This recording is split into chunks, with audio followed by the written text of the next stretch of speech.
Yeah, for my wrist. Yeah, I'll take that off now. I bought that to just, and that helps. Okay, let me know when. Okay, hi, this is Ginger Cook. Last night we were doing a live stream broadcast and it froze up about 4 or 5 times and we have no idea why. So we're just doing a test today because we're going to be doing a cool painting live later this afternoon. And we wanted to make sure that when we did it, that it would broadcast. So this is what we're going to be doing at 1 o'clock. We're going to start this over again and paint this. But for now, because our theme this week is boats, and you ask, why is that? And maybe you didn't, but I'll share it with you anyway. Every Thursday on our regular website, gingercooklive.gallery, I release for our subscribing members a new video every Thursday. And it could be on anything. Here's some of the videos that we've released. And it's a step-by-step tutorial. And then we do 2 live broadcasts, one at 7:30 on Tuesday nights on YouTube and at 1 o'clock on Wednesdays Central Time. And we do some sort of art thing around the theme. Like last week, we had our regular lesson was the poppies, and our theme for was flowers. And so on the live Tuesday night class last week, we did the this chair with the flowers. Now, what's cool about this is that our members can then, even if they miss the live stream, we'll get these videos usually by the weekend. Sometimes we have more of a challenge downloading than we had anticipated, but that's generally where it goes. So I thought, in keeping with what I could do with you guys for about 5 minutes, was I would show you something that I've noticed a lot of people have trouble with, and that is drawing boats.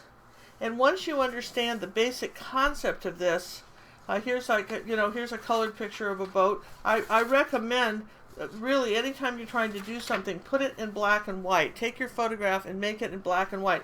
It'll help you understand it much better. And if we take a piece of colored paper here, I'm just going to do that. And I want you to think about, and this is really cool, think about the shape of something.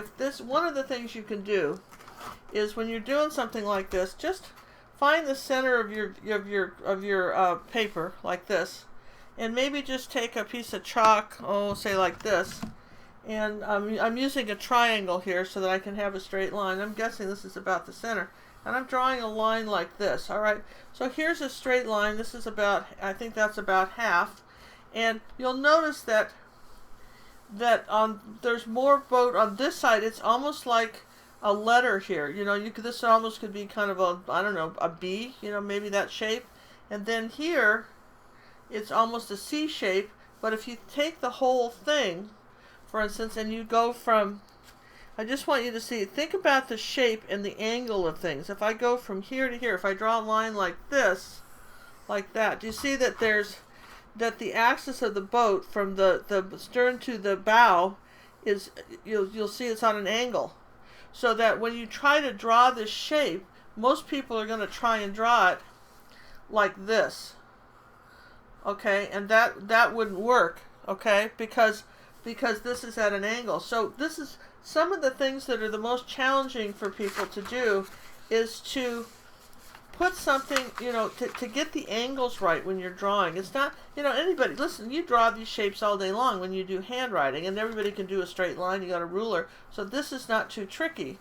So if I were to draw a straight line like this, all right, like that, and then I were to just draw an angle like this, okay, then I know that my boat is, and I'm going to say this is my keel here, my bow here. I know that my boat's going to come around this shape like this, you see.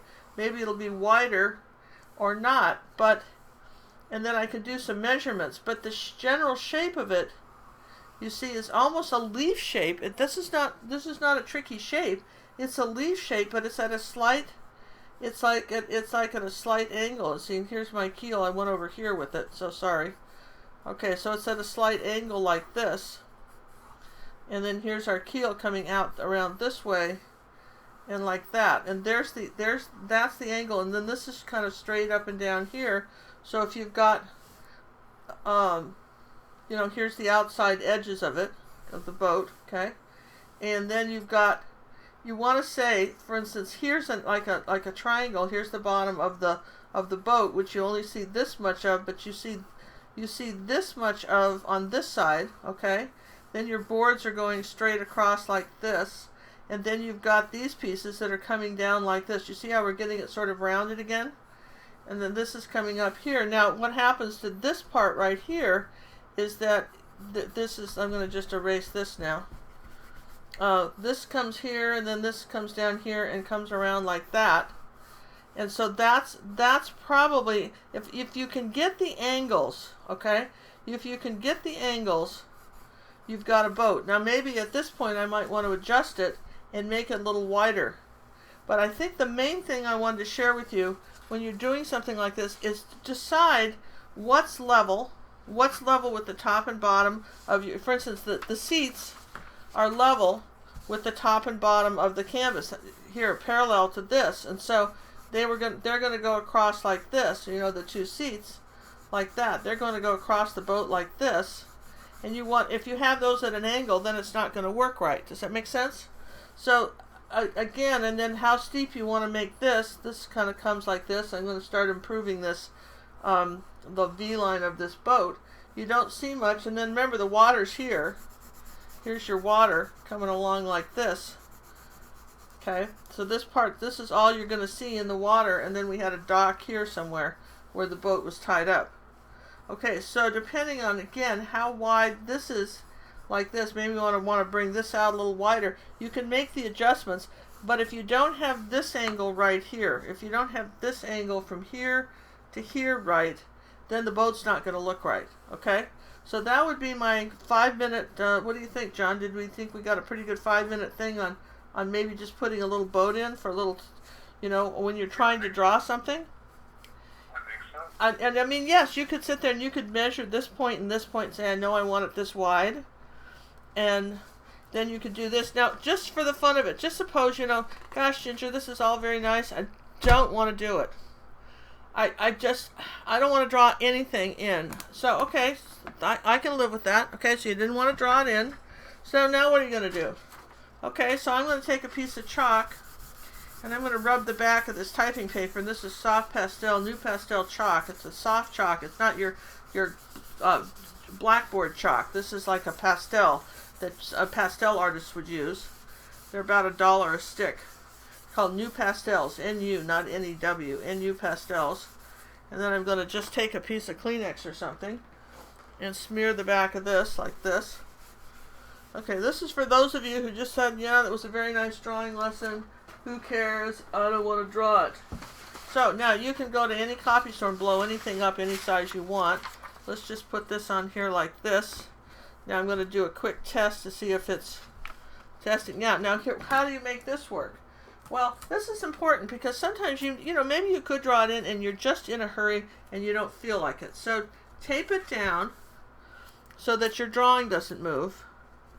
Okay, tape it down. Now this could be a canvas, this could be anything, but you know, in this case it is not a canvas. In this case we're just using it on a piece of paper like that, and then just go ahead and tape around it, you know, just trace around it. Use a pen so you know where you've been, and you probably do it a little bit neater than what I'm doing, but that's okay. That's fine. You want the general shape of this, and then here's our cross pieces like this. Then here's my bottom of the boat here. Here's a cross piece. I know sometimes you just need enough information. I don't know how much information you feel like you need to make this work. But, you know, here's a, you know, round piece here and down here like this. And then down here, here's a little bit of our boat coming like this. And then it comes down a little bit further here. Here's the front piece. And then it's coming.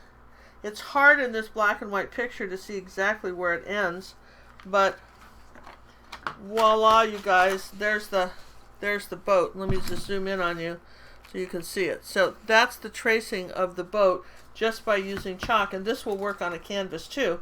And you know, just happen to do it on a piece of paper so you can see it. So if you know, you can practice drawing it in and just paying attention to your angles, or you know what, just trace it in. And one of my friends who she did a big painting of this rose here. This is a video that you can actually purchase from us on our website, and she did it I think 40 by 40, and what she did was she took the 8 by 10 traceable of this and took it to one of the copy stores and blew it up for like $3 to 30 by 40 and then traced it on just the way I showed you to do the boat.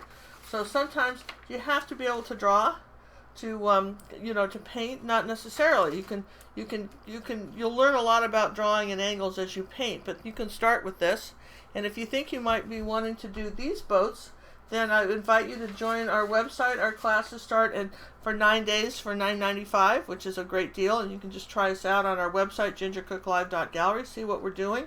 Our regular subscribers get me as a personal art coach, where I help people with their paintings, which is fun too, and that starts at $24.95 a month, $19.95 if you're a senior. So I want to thank you guys for watching. Here's some here I'll put our video for this, our stuff for this week coming up. We've got in the following months that are coming, here's some of the exciting new videos that we're going to be showing people how to do. And I've got this one coming up next week, I think, is one of the ones, this cool one right here. Let me zoom back out. So, alright, just as a quick ginger snap, I got to show you this stuff. I love this one. This is actually, was my granddaughter, and when she was about 4, taking pictures. It's called The Photographer, and that's coming up on gingercooklive.gallery for our subscribing members. So, thanks very much for watching, and I'll see you next Ginger Snaps.